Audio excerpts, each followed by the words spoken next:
We are here because we want to stop the early release of dangerous criminals. We want to stop the early release of killers, rapists, paedophiles.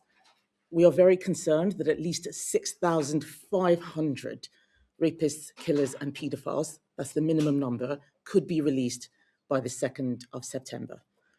And I'd like to start off by thanking Vicky, Carol, Sarah, Jade, Kaylee, and Marie for being here this morning. This is not an easy thing that you're doing. And I want people to hear your story. I think it's very important that when these things happen, that we focus on the victims rather than the perpetrators. So today is their day. I will just give a few remarks, and then I'm going to hand over to the ladies on the table to tell their story. And I've also got my Shadow Victims Minister, Kieran, here with me, Kieran Mullen, who can talk about some of the detail of what is going on right now. But I would like to start off by saying that we know that the situation with prisons is challenging. When we were in government, we saw the challenge. We created 14,000 new prison places. That was nowhere near enough. We had a prison building target in our manifesto. COVID derailed that program. We'd sold some prisons to get the money to build new ones, but the program, as I said, was derailed.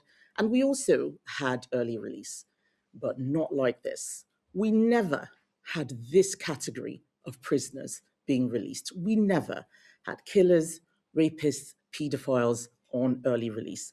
That is what I want to stop. And I know the Prime Minister has said that he has paused this program. It hasn't really been paused. He hasn't done anything at all to pause it. And he says that this is a quick pause. I think he said that on the Laura Koonsberg show. That is not good enough. If Andy Burnham wants to prove that he is serious about this, he needs to revoke the commencement order. That is the simple action that I'm asking for today. It's quite clear that the Prime Minister sees that this is a problem, but I don't think he knows what to do about it. We have done the work. We know that we need to revoke the commencement order immediately. He could do that today. That would show that he was really pausing it. And then he needs to bring in emergency legislation by the 2nd of September. This can be done. We heard them, the government talk about bringing in emergency legislation for a bank holiday if we won the World Cup. They can do this, and we will be here to help them facilitate that. It does need cooperation from other parties. But I'm very, very concerned that this will be yet another thing where there are warm words, but nothing actually happens. So I am asking that you stop the release of dangerous criminals before the 2nd of September, at least 6,500 of them, that the Labour government and Prime Minister Andy Burnham should revoke the commencement order now and then work with us for emergency legislation to stop this release before the 2nd of September. I'm now going to allow the ladies to tell their story. And I think I will start on my left-hand side with Kaylee and Marie, if you're ready. Yeah, so our perpetrator was the same perpetrator. A few years ago, we went to Parliament and it was the Conservative MP that pushed through a legislation that these types of offenders and perpetrators would receive 2/3 of their sentence. So obviously when we received the news that now it's completely reverted, and it looks like these offenders will only serve a third, not even a half. It was just ridiculous. Absolutely, yeah. And as victims as well, we were also told this legislation could not be retrospective, so it wouldn't affect us. But now they're going back and they can do it for perpetrators retrospectively, but not for the victims. And it's just... It's heart destroying. Yeah. Absolutely destroying us as victims, knowing that when you've got that letter come through the door, you know, that there's nothing in place, that we feel there's nothing in place for, you know, these perpetrators that, you know, have committed these serious offences. And, you know, they say, oh, they may be on tag or something like that. You know, is that right? You know, we have no idea as victims. We are scared. You know, it's quite we're just, it's nerve wracking for us. I completely understand what this looks like from your perspective. We've had conversations with victims of all sorts of crimes. The grooming gang victims, for example, are also in this category. You have people commit horrific crimes, horrific sexual crimes, and they get let out early, walk past the houses of the victims. In some cases, it's basically thumbing their nose, not just at the justice system, but also at the women whose lives they have ruined. This is something that we want to stop. Do either of you want to talk about the letter that you received before I come on to Carol? Because you've got a statement that you'd like to read, don't you? Yes. Well, I actually received a phone call first to say I would receive the letter. But in the phone call, she just couldn't give me if it was definitely going to happen. There were so many unanswered questions.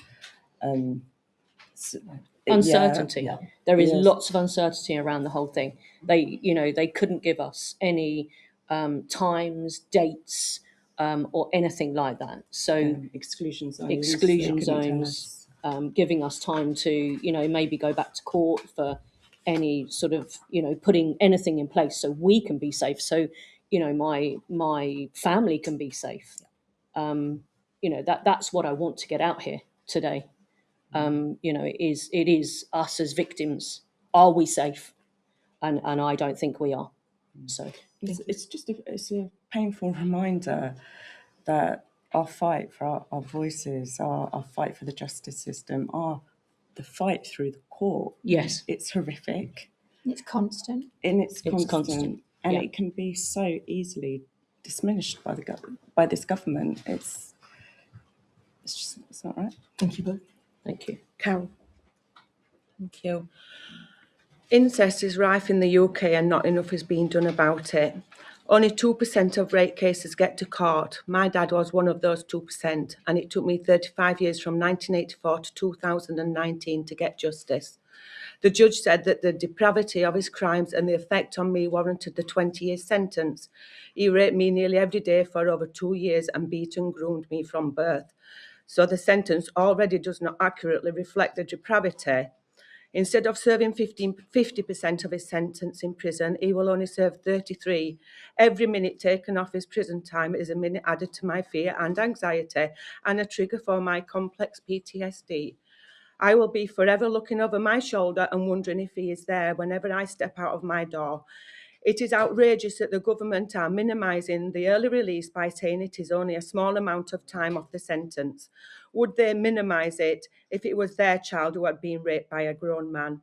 For 35 years, he called me a liar and a fantasist. He lied all the way through the trial and denied his guilt. He will never be sorry and stop lying.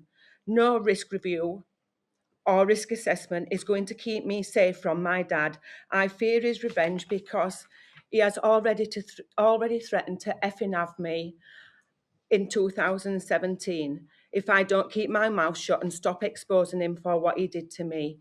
He has still got his illegal guns and naked Polaroid photos he took of me, his mobile phone and computer, because he did not meet the criteria for arrest because it was historical child sex abuse.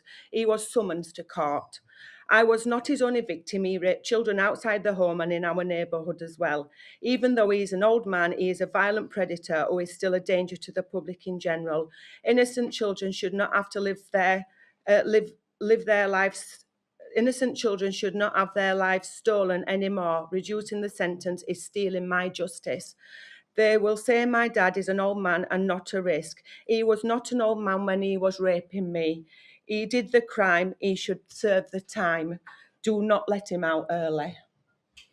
Carol, that was an extremely powerful statement. Thank you so much. I can't imagine how difficult that was for you to read that. And I want to thank you for your bravery, because it's really hard for people to come out in front of all the cameras and say what you just did.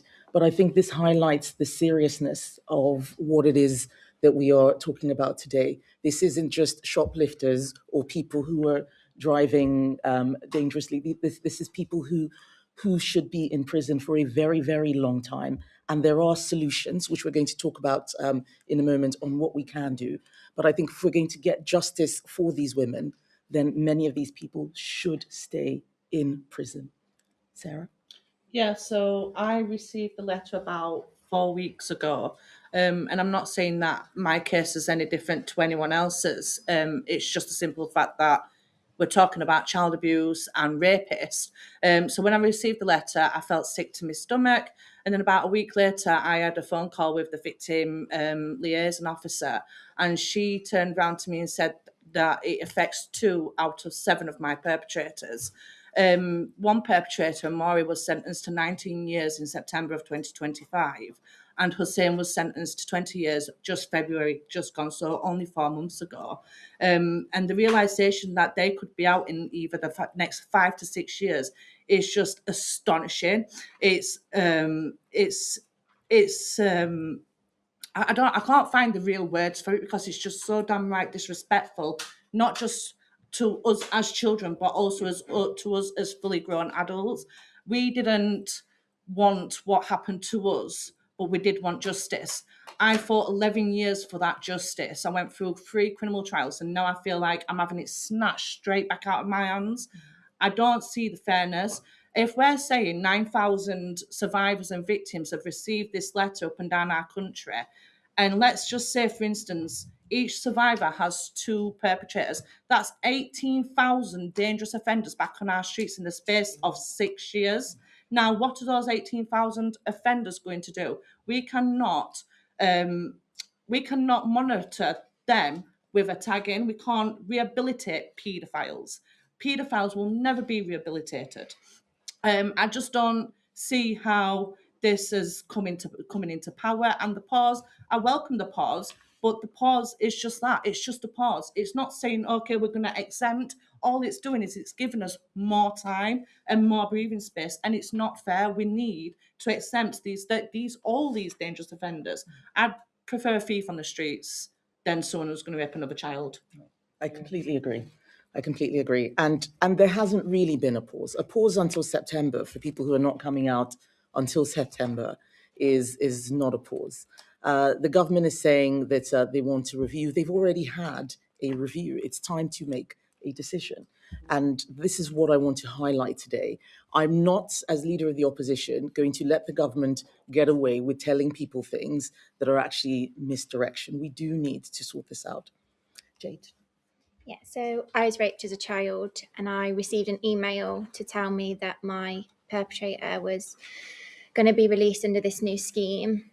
And to be honest, to begin with, I didn't actually think that it would apply to mine, because he hasn't even been in prison for 2 years. It took me 10 years to come forward, and that took everything within me. And now we're having to fight again, and I'm having to fight again. I'm fed up of being silenced and being made to feel like the survivors don't matter and we come second to these people, because we don't. They have ruined and changed our lives, and we deserve so much more than what this government has given us by doing this scheme, because it's not acceptable. It's just causing more trauma. And how long can we fight for? Like, how long do we have to fight for to be heard and to be understood, and for the people to do the right thing by us, because we don't deserve this? Thank you, Jade. Justice for victims is at the heart of this policy. This should not be a party political issue. There is clearly a problem that needs solving. And what I want to do is help solve it. But if we just misdirect or delay or review, it's basically not taking a decision. That's what we want to fix. And then the final person is Vicky. Vicky, are you ready to come in? Please. First of all, I want to echo what you just said about it being not a party political issue.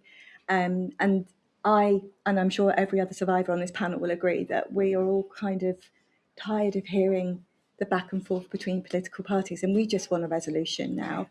For me, I went to the police 36 years after my abuse happened. I got caught in the court delays, had to do a victims' right to review to get my convictions. So to receive the letter that I received on the 24th of June, I didn't even believe it to start with. I didn't believe that it was meant for me. I thought it was a circular that all victims were getting because it was so impersonal. And then to find out after seeing Carol on Channel 4, that's when I realised that it wasn't just a circular. The struggle to get people prosecuted for sexual offences is huge, and I don't think anybody can fully appreciate just how much effort and time and energy goes into doing that. So to find that your abuser could potentially It's okay. I understand.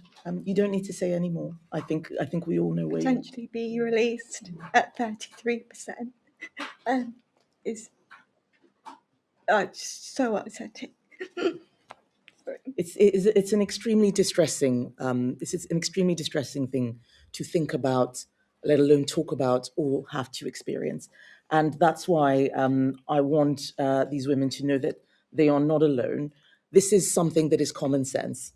The people of the country are behind you. The British public are behind you. No one believes that this category of prisoners should be released. We know that there is a challenge with the prison system. This is not the answer. This is not the way to do it.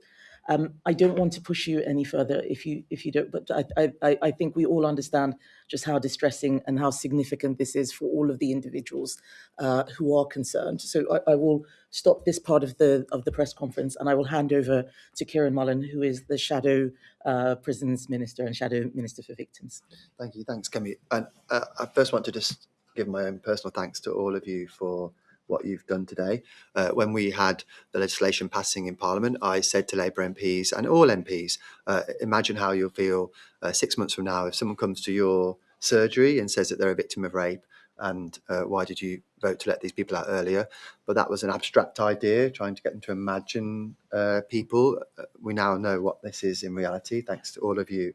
And not just the people here today who've been so brave in speaking out, but other victims who aren't with us, people like Fiona Goddard, who's spoken about this, people like the widow and mother of PC Andrew Harper. It's only through their courage. Yeah. And as we've discussed, we know almost 9,000 victims of serious offences have had these letters. So when you're here today, you're speaking up on behalf of all of them. And so thank you so much for doing that. But I want to do is lay out how we've got here, because actually fundamentally this policy has been dishonest from the start in terms of what it actually means. And I know this is something that the victims have told me themselves in three fundamental ways. So initially we were told that this was what's described as the earned progression model. So the argument was that people would have to earn these releases, for example, by things like attending rehabilitation courses, training, anger management, things like that. Actually, that's completely untrue. It's described as an earned progression model even now, but it's not earned. These releases are automatic. These people get out at these release points. I'm sorry, but regardless. When they're in prison, they're automatically on good behaviour. There's no children in prison. Yes. Yeah. There's no children for them to abuse in prison. So automatically they already are on good behaviour, and they get time taken off for good behaviour. Yeah. I'm sorry for No, interrupting. at this point. They don't announce their risk in prison. How can you possibly know when it's untested, when they're not near children, whether or not they're safe? Yes, absolutely. And so, as I said, in that fundamental way, the policy has been dishonest. The second way in which it's been dishonest is that we were all told, the public, victims, that the most serious offenders would be excluded. That is the wording that the minister has used, and the ladies here have told me about the fact that they heard that and they believed that, and that's why they thought they would never be included in these schemes. But we now know, incredibly powerfully illustrated today, that is simply not true. And the third way in which the policy is fundamentally dishonest is that they have talked about it in relation to the short-term challenge that Kemi has talked about in relation to prison capacity. And there absolutely is a short-term challenge, but this is not a short-term fix or a short-term plan to deal with it. This is a permanent change to our justice system, which means not just the ladies that are here with us today who've got offenders in prison right now, but any future victim will also see the justice that they seek to secure from the prison system fundamentally eroded. And I think we need to raise the alarm about that and make it crystal clear that what is happening right now under the cover of a short-term challenge, which is of course real, is a permanent and long-term change to our justice system. So those are three ways in which the policy has fundamentally been dishonest. And I think now that people understand the policy, now they understand the truth, that's why we've seen the backlash and the outcry, which is completely correct. And I just want to set out, as Kemi's touched on, in terms of the legislation, where we are right now, because a pause essentially means nothing. Until the legislation is changed, these people are getting out in September. And there are two things that the government must do in order to stop that. The first thing they have to do is revoke the commencement order, which means immediately the programme is stopped. That's the true pause of the programme. But a commencement order cannot be used on a permanent basis. It must only be a temporary measure. And so they will require primary legislation to go through Parliament to ensure that this programme is changed. We're ready to help them do that. We know that legislation can be passed very quickly if there's cooperation from all parties, and we're offering that cooperation. Those are the key points I want everyone to take away from today about how we're ready to help, about the nature of the programme in reality compared to what we were told it was going to be. And I think if you think about those two things in hand, you'll realise that the government has to go further than simply saying it's looking at it.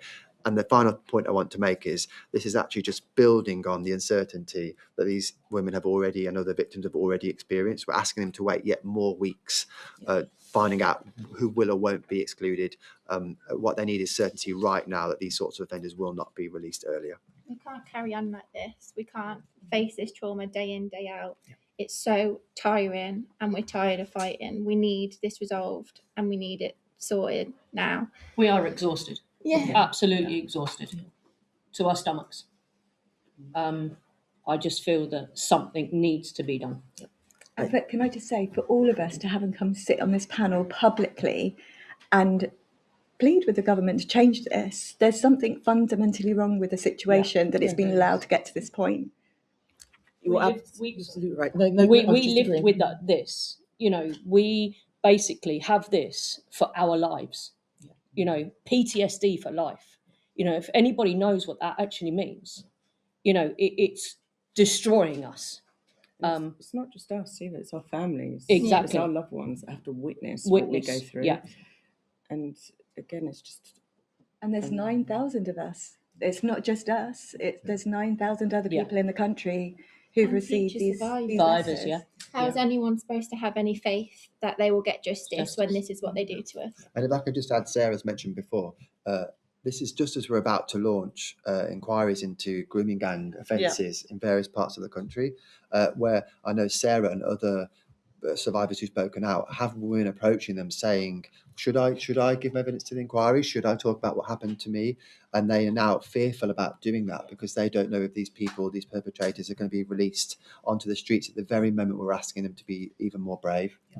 I think that the point about future victims is also very salient, because there will be other perpetrators who think, well, it's probably worth committing a crime. I'll probably not get caught, and even if I do, I'll just serve a third of my sentence. This is the wrong message to be sending out to criminals, to violent people. It's absolutely the wrong message. And I'm just, thankful, Marie, because you've made a point which I hadn't made. Thank you. Which is that this is a life sentence for you. Absolutely. They only get sentences of 20, 30 years. Even most life sentences are not whole life sentences. It's the victims who have the life sentences. And that is why it is really important for all of us, whatever political party we're in, wherever we are on the political spectrum, to put the victims first. It is really critical. So I want to conclude just by saying that there is a way to fix this challenge. The first thing we've got to do is to revoke this commencement order. Whatever Andy Burnham says, if he does not revoke the commencement order, there is no pause. That's the thing that starts it. If it's not revoked, there is no pause. Talking about a pause or a review, it's not real. What is real is revoking that commencement order. He can do that now. That doesn't require Parliament to be sitting. The next thing that he needs to do is emergency legislation by the 2nd of September. This is something that we're happy to help with. They can draft this legislation over the summer. We know that they could do it for a potential World Cup win. This can be done. And we've done it before with steel nationalisation. Parliament gets through it in a day. It needs cooperation of other parties. As the opposition, we will offer our support in order to get this passed.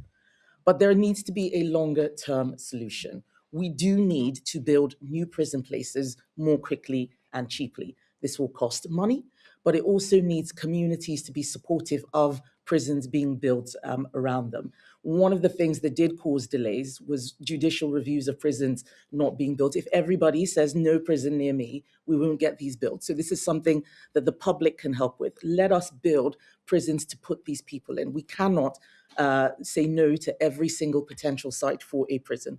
We have plans that we're working on how we can build more prisons quickly and cheaply. The second thing that we can do a little bit earlier is rent prison places overseas. This was something which we were doing in government. We had plans to rent prison places, just like Sweden has done with Estonia, so that we didn't have to just release these sorts of violent criminals early. We could have put them in other countries.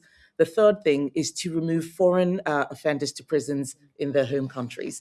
This is very difficult. This is one of the reasons why we said we have to leave the Convention on Human Rights. That's the thing that is blocking us from doing that. This is not a light thing to do. We have set out plans on what we would do and how we would do them. We need people to serve some of their sentences in other countries. This isn't appropriate for everybody, but where appropriate, this is another thing that will help release the pressure on prison places. That is how we deal with this issue in its entirety. But just to conclude, it is absolutely essential that the sentence is commensurate with the crime. We can't have people serving short sentences for horrific crimes. This is a red line. Public safety must come first. If there are challenges, they should be government challenges, not victim challenges. Let us be the ones to bear the burden, not these women. This is what I'm asking for. We will support the government on this if they do the right thing. But simply talking about a fake pause and hoping that this goes away, it's not real and it is not fair on the victims. That is what this press conference is about. I'm very grateful to all of you for speaking out, because this is an incredibly difficult thing to do. And I'm grateful to everyone who has turned up to listen, and to those who are watching. We can get this done. It requires seriousness and focus, and we are ready to play our part. Thank you, everybody. Thank you. Thank you. All right, I think I have some questions from the media. Ladies, are you happy to answer questions if you get any? Yes. Yes? Yeah. All right. We'll start with Tom Harwood from GB News. Thank you. Kemi, you mentioned 3 different ways in which you want to tackle this issue, all of which seem to be fairly long term, whether that's leaving the ECHR or indeed building new prisons. Earlier in this press conference, you mentioned you would be happier to see dangerous drivers and shoplifters released early than you would sexual criminals and violent sexual offenders. Does that mean that you would accept a compromise with this government, that shoplifters and dangerous drivers would still be getting out after just a third of their sentence? And in addition, if I may, yesterday the Reform Party reported the leader of the Green Party, Zach Polanski, to the police over sharing a picture of someone wearing a T-shirt with a picture of a guillotine and a reference to Nigel Farage on it. Do you agree that that picture on Instagram should be a police matter? And do you have any comment about that incident? All right.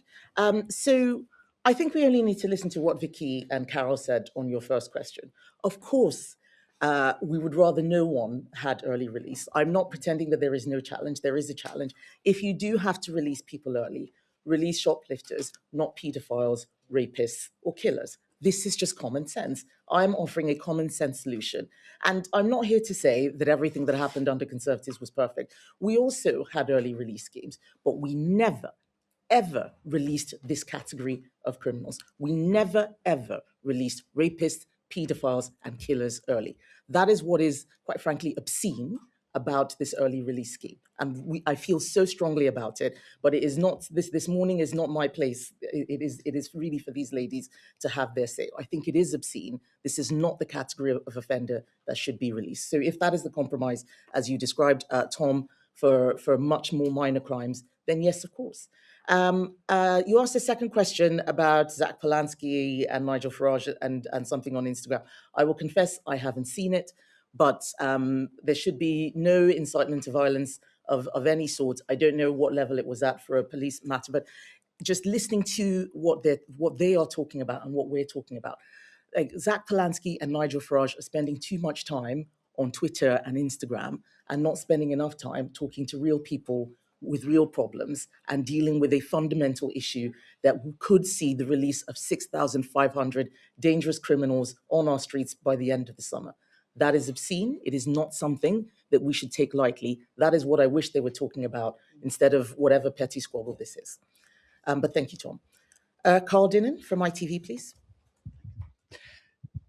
How many places do you seriously think you could rent in foreign prisons? Because this is a problem that's happening now. I mean, the prisons here are full. You would need thousands of places within months were you to come to power.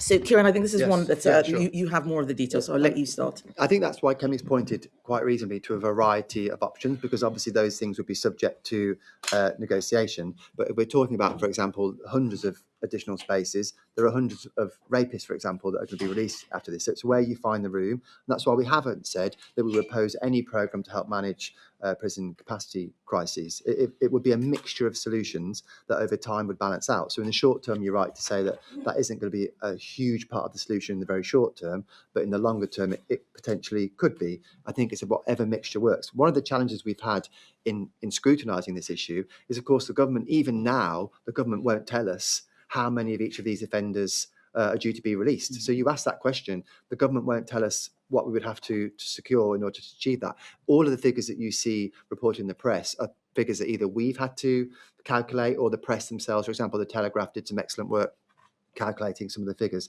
So that makes it extremely difficult. And I think that's another thing that government, it's just totally unacceptable to be leaving the public and opposition politicians and even their own MPs in the dark about who they're actually planning to release. We don't know right now for sure how many spaces we would need because the government won't tell us. Thank you. What I would add to that is just that we know that this is a difficult issue, but this early release of killers, rapists, paedophiles is the worst of all options. It's the worst of all options. We can rent prison places in other countries. We can probably manage overcrowding, which is what happens when you don't release people early, better. What are we doing to support prison officers? Are we paying them more? That's probably a cheaper way, giving them more support in order to manage those difficult situations. I haven't heard the government talk about any of those things. There are ways to deal with this, but it does need heads being banged together, and let's come up with much better solutions than just releasing the people who hurt these women and just saying, well, sorry, there's nothing we can do. That's not good enough at all. And can I just add to They're putting their problem onto us. Yeah, exactly. When we've got problems enough because of what happened to us. Exactly. This should be the government's problem, not the victim's problem. We're trying to, we're trying to make, little children safe, because what we've been through, we wouldn't want any of, other little children out there to go through what we've actually been through and suffer. The problem is we'll never stop child sexual exploitation, no matter what you do, how much you try. What we can do is we can all work together to try and stamp it out as much as we can. But what message is our government sending out to survivors and victims, future survivors and victims, if they're already going to be letting dangerous offenders out early? It's not sending out the right message. If I'd have known that this was going to be the circumstances, there's no way I'd have put myself through all that trauma for my perpetrators to get a slap on the wrist. It wouldn't have been worth it. Can I also say from the offender's point of view as well, if there is no significant deterrent, that could increase the risk of offending. So allowing somebody out of prison at 33% for sexual offences, it gives the message to offenders or potential offenders that they really aren't going to be in prison for very long for doing it. Exactly. There's no deterrent. Exactly. No. There's 500,000 children estimated going to be raped every year as it is, and there's no deterrent if they're going to get a slap on the wrist. All right, thank you. Lucy McDade from Sky News. Yeah, hello. I'll stand up because I'm short. Thank you as well for sharing, because I feel incredibly nervous just asking a question, let alone having to listen to what you had to share publicly today. Kemi Badenoch, is this crisis in prisons one of, if not the worst failing of the Conservative government of 14 years? Because you spoke there about building thousands of new prison places. Actually, it was a net increase of 500. And that was before the coronavirus pandemic. These warnings were there. Secondly, following on from what Tom asked you about Zach Polanski, he's got more than 700,000 followers on Instagram. His excuse was that he just didn't look at the photos before he was sharing them. Is that good enough for the leader of a political party? So on the crisis in prison places, this has been a long time. This has been a long time coming. We did some things, as I said, it wasn't enough, and I'm sorry about that. But I can't fix the past. What I can do is come up with solutions for now and for tomorrow. Asking me to look at what happened, 10 years before I became an MP and so on, it's not really what my job is. It's not really what my job is now. What I do know is that even under our early release schemes, I think 10,000 prisoners over 14 years is what we released. Labour has released how many in 2 years? Well, I think it's 60,000 in this round. So 60,000 under 2 years of Labour versus 10,000 under 14 years of Conservatives. This is a scandal. And before then, I think it was about 80,000 under the last time they were in government. And the other thing I just add on the prison capacity issue, as Kemi said, we should have done more. But in the 2 years they've been in, the net number has gone down by 500. But I think what the ladies will say to us is, as you can see, we can all exchange figures and records on this. And that's because for many decades, we haven't delivered in the way that we should for victims. And we can focus on that if we want to, or we can focus on the fact that we all agree that this isn't acceptable and we want to do something differently and work together to solve it. Can I just say something on the figures? The Telegraph figures, when you're looking at the sexual offenders that we're talking about, it's less than 2,000 by the Telegraph's figures.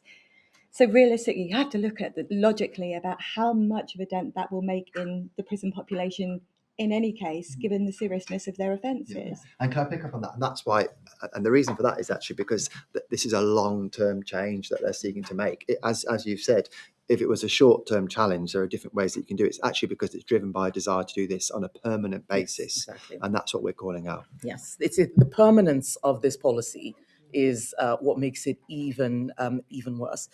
On your second question, I don't think either of those two party leaders takes their job seriously. We need to make sure that there is always an alternative to any government, whatever flavour of government it is. And what I actually find is that I'm the only one who's spending time talking about real issues while other people are retweeting and tweeting memes and so on. There's a place for that. I worry sometimes, even looking at Andy Burnham, that there's a lot more going on social media than there is in terms of serious policy. And an announcement is not serious policy. A plan is serious policy. I am coming up with actual plans, not just announcements, and not spending all my time online. We all enjoy our Instagram and all of the funny things that are on there. But I think if Zach Polanski and Nigel Farage spent less time on trivial things and more time on serious things, then the whole of the political system would be in a better place. Just to interrupt, this is a press conference about the early release of prisoners. It's not about what's been happening on Twitter. And I think it's offensive to the ladies that have given their time up that the press are asking questions about that. And I think Kemi's handled it really well, and she can't say what I can say as a guest here, but I'm offended for them. So if questions are directed in relation to Twitter spats, can they be directed outside of this room, please? People say to me many times on my Facebook that they should have hung him. So that, but I don't condone hanging. So I don't want my dad's blood on my hand. I want him to serve his time that is being set. So if somebody, but yeah, I will still respect them. That is their view. But that doesn't mean they're going to go around and kill somebody because they believe that in corporal punishment. So it's not right that they should be bringing that into this conference. Thank you. I hope that is noted. Next question from Ria Chatterjee from Channel 4. Hello, I just wanted to start by saying thank you to all the women who have shared their experiences with us this morning. I know it's not an easy thing to do. So a question for Kemi Badenoch. Can you reassure the women sat next to you and all survivors and victims that you're not raising their hopes and expectations for political gain by setting out for us how you'll support them if the early release scheme goes ahead? Well, this is a very interesting question. We are not the government. It's the government that has the power. If I was in government, then absolutely I could make that commitment. But we have a Labour government with a huge majority, and this is what they're doing with their majority. They are releasing a category of prisoners, killers, rapists, and paedophiles, who have never, ever been released before. We had early release schemes. No one here is saying that we didn't, but it was not for this category of prisoners. That is the best thing we can deal with now if we want to support these women. We can stop the rapists, paedophiles who hurt them and so many other people from being let out from September. There's nothing else will provide more support to the people here than stopping that. And that is why we are here today. This is beyond politics. Like, it's so far past politics. It's literally a matter of right and wrong and saving our country. Letting these people out is the worst thing that could possibly happen for our communities, because they will reoffend. We know the reoffending rates. So it's so far beyond politics now. He needs to make the right decision. Yeah. And can I also say that I think people might underestimate our determination in enforcing this. We do plan to keep fighting until they change this law. My particular offender is due to be released within the first, set of people being released. So I won't stop fighting, even if he does get out. So, although we're getting reassurances, we're not going to stop. We're using the platforms that are hearing us and listening to us, and that's what we have to do, and that's what we are here to do. It's not politics. Thank you. And can I just add to that? I've always been clear to all of the victims that I've met that we can't make any promises on this, but I'm not going to take away from their agency to choose to campaign on it and put their emotional stress that they've gone through, if that's what they believe they want to do to try and stop this. And I'm going to do everything I can to support it. But having said that, we've been in touch with at least 2 charities that support victims in these circumstances, and I've made that offer available to the women I've met previously, and I'll do the same to additional victims we meet today. As Kemi said, we don't have the resources to support all the thousands of people that are affected. Only the government can do that, but we're at least trying to support the victims and the women here today who we know are making an enormous sacrifice in speaking out in the way they have.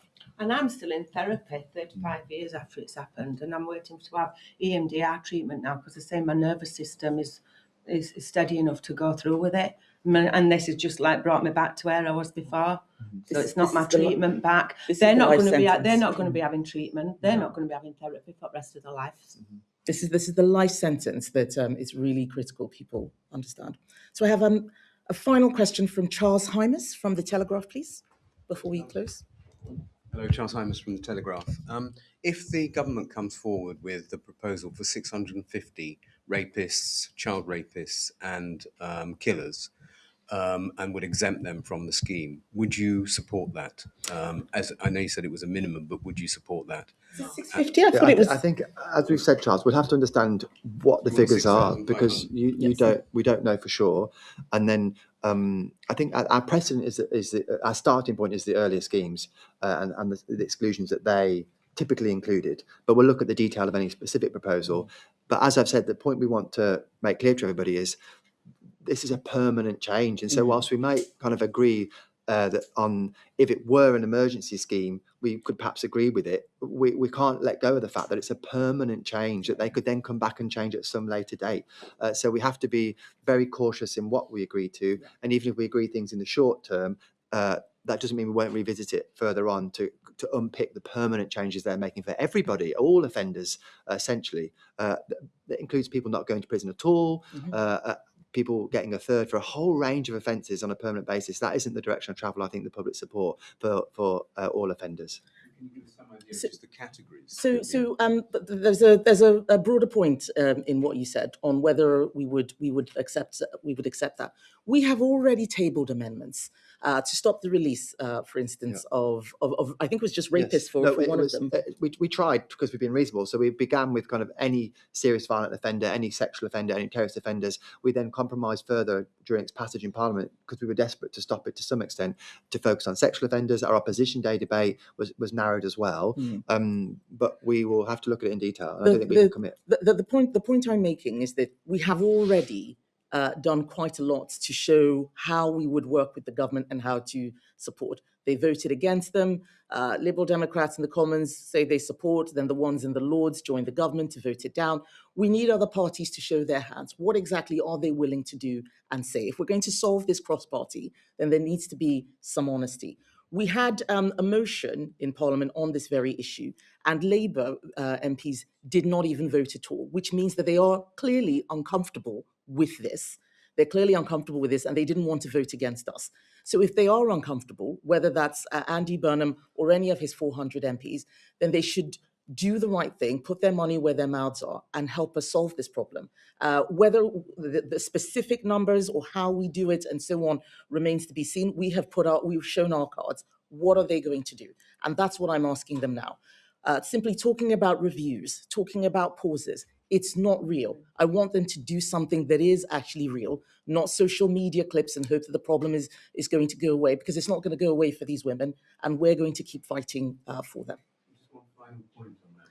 If the government's argument is that they're going to run out of spaces in November unless they introduce the scheme in its entirety, how do you respond to that point that they make about the impact that it will have on the prison system? So the category of prisoner is something that they need to look at. This is not about early release as a scheme. This is about this specific category, which we have never, ever released before. And until they come clean with the numbers, until they're very clear about the nature of the program, we don't believe them, because we know what it was like when we were in office. We saw the difficulties, and we never, ever considered this. We never, ever considered this. So why are they doing that? I want to thank everyone for coming up to this morning. I know I need to bring proceedings to a close. I'm really glad that all of the ladies on the panel have been able to share their stories. This is an issue that is really urgent.